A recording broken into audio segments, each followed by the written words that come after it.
రెండవ భాగంలో వినీల్ సితారని తిడుతూ ఉంటే లక్ష్మి నవ్వుకుంటూ ఉంది. ఆ తర్వాత ఏం జరుగుతుందో ఇప్పుడు చూద్దాం.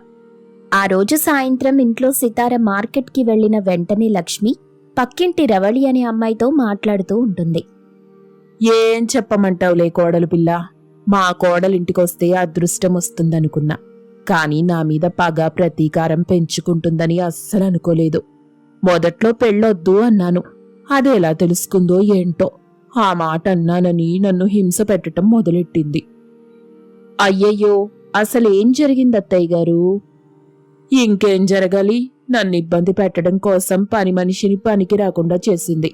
నా ఆరోగ్యం బాగోకపోయినా నేనే వంట చేసుకోవాల్సి వస్తుంది. డాక్టర్ గారు పైకి లేవద్దన్నా నన్ను బలవంతంగా అన్ని పనులు చేయిస్తూ నరకం చూపిస్తుంది అని చెప్తూ ఉంటుంది. ఆ మాటలు రాజేష్ వింటాడు. రాజేష్ విని లోపలికెళ్ళి చాలా బాధపడుతూ తనలో తాను, ఏంటి, నిజంగానే సితార ఇలా చేస్తుందా? పైకి మాత్రం చాలా మంచి అమ్మాయిలా కనిపిస్తుంది. ఇప్పుడొస్తుందిగా, తేల్చుకుంటాను అని అటూ ఇటూ తిరుగుతుంటాడు. ఇంతలో వినీల్ అక్కడికి రావడంతో, ఏమైంది నాన్నగారు, ఎందుకు అంత కంగారుగా అటు ఇటు తిరుగుతున్నారు? ఏముందిరా, సితార గురించి. నీ భార్య ప్రవర్తన అస్సలు బాగులేదు. మీ అమ్మని బాగా ఇబ్బంది పెడుతుంది. అంటూ జరిగిన విషయం చెప్తాడు. అది వినగానే అతను మరింత కోపంగా, నేను కల్లారా చూశాను నాన్న, అమ్మ అడగొద్దంది, అందుకే ఆగిపోయాను. లేకపోతే నా చేతిలో దానికి తన్నులు తప్పేవి కాదు అని వాళ్ళు మాట్లాడుకుంటూ ఉండగా లక్ష్మి అక్కడికొస్తుంది. తన మనసులో, ఆహా, నేననుకున్న విధంగానే అన్నీ జరుగుతున్నాయి. అయ్యయ్యో, పక్కింటమ్మాయితో నేను మాట్లాడటం విన్నారా? అనవసరంగా నోరు జారాను. దయచేసి మీరు గొడవని పెద్దది చెయ్యొద్దు. సితార చిన్నపిల్ల, తనే తెలుసుకుంటుంది, వదిలేయండి. వదిలేది లేదు, ఈరోజు తాడో పేడో తేల్చుకోవాలి. వినీల్ కూడా అదే అంటాడు. ఇక లక్ష్మి వాళ్లకి మాయమాటలు చెప్పి గొడవ కాకుండా చూసుకుంది. కొంత సమయం తరువాత సితార ఇంటికొచ్చింది. సితార ఇంటికొచ్చిన తరువాత భర్త గాని మావయ్య గాని ఎవ్వరూ మాట్లాడరు. అత్తగారు సితారతో, అమ్మా సితారా, నడుం నొప్పిగా ఉంది, కొంచెం మర్దన చెయ్యమ్మా. సరే అత్తయ్యా, మీరు గదిలోకి వెళ్ళండి, నేనొస్తున్నాను అని అనడంతో సరే అంది. లక్ష్మి గదిలోకి వెళ్లిన కొంత సమయానికి సితార కూడా వెళ్ళింది. అప్పుడు లక్ష్మి పెద్ద పెద్దగా అరుస్తుంది. అయ్యో అత్తయ్యా, నేను చిన్నగానే నొక్కాను కదా, ఏమైంది? నువ్వు కావాలనే ఇలా నడుం నొక్కుతున్నావు, నాకు చాలా నొప్పిగా ఉంది. అయ్యో దేవుడా అంటూ పెద్దగా అరుస్తుండగా ఇంతలో తండ్రి కొడుకులు అక్కడికొస్తారు. ఏమైందమ్మా?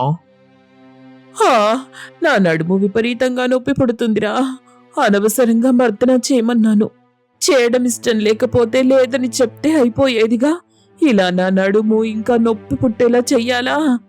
రాజేష్ కోపంగా కోడలు వైపు చూస్తాడు. వినీల్, సీతారా, మర్యాదగా ఇక్కడి నుండి వెళ్ళు.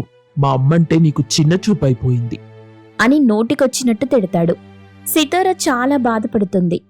అయ్యో, ఎందుకలా తిడుతున్నారు?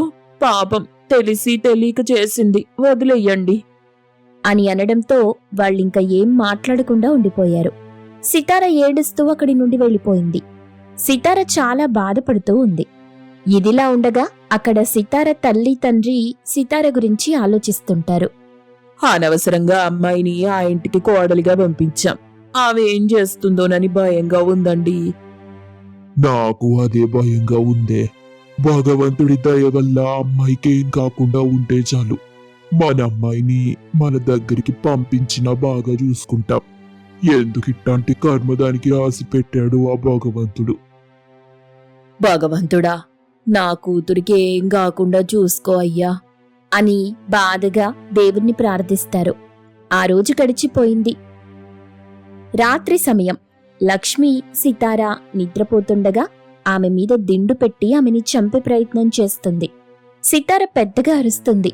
ఒక్కసారిగా రత్తాలు ఉలిక్కిపడి నిద్ర నుండి లేస్తుంది.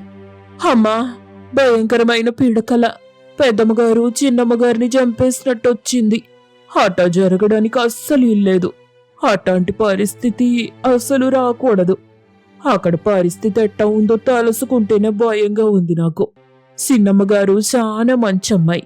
అట్టంటి అమ్మాయికి కట్టం రాకూడదు.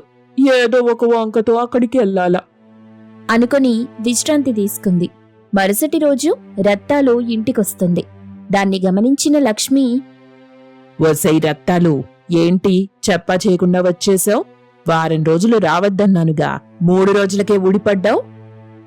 ఏంటో ఖాళీగా ఉంటే ఏందో వచ్చట్లేదమ్మా, అందుకే వచ్చాను. నా వల్ల కావట్లేదు. నేను కూడా మీతో పాటే ఉంటాను. ఆ సీతారని బయటికి పంపించటమేదో ఇద్దరం కలిసే పంపిద్దాం. ఆ మాటలకి లక్ష్మి ఆలోచనలో పడింది. కొంత సమయం తరువాత సరే అనడంతో లోపలికెళ్లి పని చేసుకుంటుంది రత్తాలు. ఆ మాటలు పక్కింటి అమ్మాయి రవళి వింటుంది. రవళి లక్ష్మి దగ్గరికొచ్చి, సీతార గురించి ఎన్నెన్నో మాటలు చెప్పారు కదా అత్తయ్య. ఇప్పుడు నాకు బాగా అర్థమైంది. సీతారంటే మీకిష్టం లేదు. అందుకే రత్తాలతో కలిసి ఆమెని బయటికి పంపించాలని చూస్తున్నారు. నీకెటూ నిజం తెలిసింది కాబట్టి ఇంక నేను దాచాలనుకోవట్లేదు. అవును, నాకు సితారంటే ఇష్టం లేదు. తనని బయటికి పంపించాలనే చూస్తున్నాను. అదే జరుగుతుంది. మా విషయాల్లో జోక్యం చేసుకోకుండా నీ పని నువ్వు చేసుకో అని అక్కడి నుండి వెళ్ళిపోయింది. ఈ విషయం ఖచ్చితంగా మీ ఇంట్లో ఉన్న మగవాళ్ళకి చెప్పకుండా ఉండను. ఇక ఆ రత్తాలు పని కూడా అయిపోతుంది అని అనుకుంది. ఆ రోజు సాయంత్రం అదే విషయాన్ని వినీల్కి చెప్పేస్తుంది. ఈ విషయం విన్న వినీల్ కంగారు పడిపోతాడు. నాకు ఈ విషయం చెప్పి చాలా మంచి పని చేశావు రవళి. సితారకేం కాదు, నేను చూసుకుంటాను. ఇక ఈ విషయం ఎవ్వరికీ చెప్పకు అని చెప్పడంతో సరే అంది. ఇక ఆమె అక్కడి నుండి వెళ్లిపోయిన తరువాత వినీల్ చాలా బాధపడతాడు. కొంత సమయం తరువాత లక్ష్మి వినీల్ దగ్గరికొచ్చి, అబ్బాయి, రేపు నా స్నేహితురాలు సుజాత ఇంట్లో ఫంక్షన్ ఉంది. అందుకే నగలు పట్టు చీరలు కొనాలి. వాళ్లకి కూడా ఏదైనా బహుమతి తీసుకోవాలి. నీ దగ్గర డబ్బుందా? లేకపోతే అక్కడికెళ్ళి ఫోన్ చెయ్యాలా? నువ్వక్కడికెళ్ళి ఫోన్ చెయ్యమ్మా. ఎంతైతే అంత నేను పే చేస్తాను. అన్నట్టు సితారని కూడా తీసుకెళ్ళు. అంత దూరం వస్తే అలసిపోతుంది. వద్దులేరా, నేనొక్కదాన్నే వెళ్ళొస్తాను. అక్కడికెళ్ళి నీకు ఫోన్ చేస్తాలే. మరేం పర్వాలేదమ్మా, సితారని కూడా తీసుకెళ్ళు. అందుకు లక్ష్మి సరే అంది. ఇక సితారని తీసుకుని వెళ్లిపోయింది. తర్వాత వినీల్ కోపంగా వంటగదిలో ఉన్న రత్తాలు దగ్గరికెళ్లాడు. ఎంతో కాలంగా మాకు నమ్మకంగా పనిచేస్తున్నావని నీకెన్నో మర్యాదలు చేశాం, ఎన్నెన్నో బహుమతులిచ్చాం. కానీ ఇంటికొచ్చిన అమ్మాయి మీద ఇలాంటి పనులు జరుగుతున్నాయని తెలిసి కూడా ఎవ్వరికీ చెప్పకుండా నువ్వు కూడా తనతో చెయ్యి కలుపుతావా? అసలు నువ్వు ఆడదానివేనా? మా అమ్మ రాక్షసైతే నువ్వు అంతకంటే పెద్ద రాక్షసిలా ఉన్నావు అని తిడుతున్నాడు. రత్తాలేదో చెప్పబోతుండగా ఆమె మాటలు అస్సలు పట్టించుకోడు. ఇంతలో రాజేష్ అక్కడికొచ్చాడు. రేయ్, చిన్న పెద్ద లేకుండా మాట్లాడుతున్నావేంటి? నోరు మూసుకొనుంటావా? అది కాదు నాన్న, అసలేం జరిగిందో తెలిస్తే మీరు కూడా నాలాగే అరుస్తారు. నాకంతా తెలుసు, నోరు మూసుకొనుండు. వినీల్ కంగారుగా, ఏంటి నాన్న మీకు తెలిసేది? అని కోపంగా అరుస్తాడు. అందుకు రాజేష్ మరింత కోపంగా, అరగంట క్రితమే రత్తాలు నా దగ్గరికొచ్చింది. అయ్యగారు, నేను మీకో విషయం చెప్పాలా? ఏంటో చెప్పు రత్తాలు.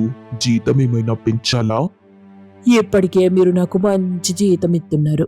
పైగా సిన్నమ్మ గారు నాకు డబ్బిచ్చారు. సీతార నీకు డబ్బిచ్చిందా? కానీ ఎందుకు?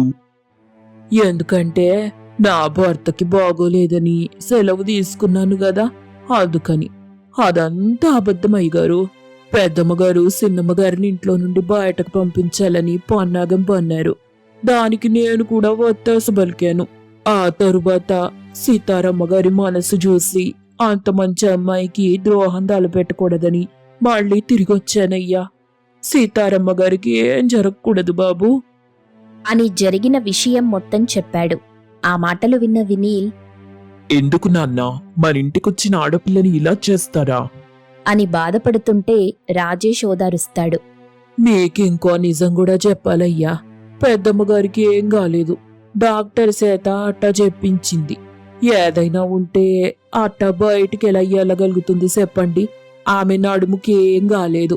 పైగా సీతారమ్మ గారి అమ్మా నాన్న ఇక్కడికి వస్తే వాళ్ళని బెదిరించి పంపింది. సీతార గారిని చంపేస్తానని వాళ్ళతో చెప్పింది. వాళ్ళు వద్దని ఎంత ప్రాధేయపడ్డా వినలేదు. ఏడుస్తూ వెళ్ళిపోయినారు అంటూ జరిగిన విషయం చెప్పడంతో వాళ్ళు మరింత బాధపడతారు. ఇప్పుడు ఇంట్లో ఉన్న మగవాళ్ళకి నిజం తెలిసిపోయింది. వాళ్ళేం చెయ్యాలని నిర్ణయం తీసుకుంటారు? తర్వాత ఏం జరిగింది?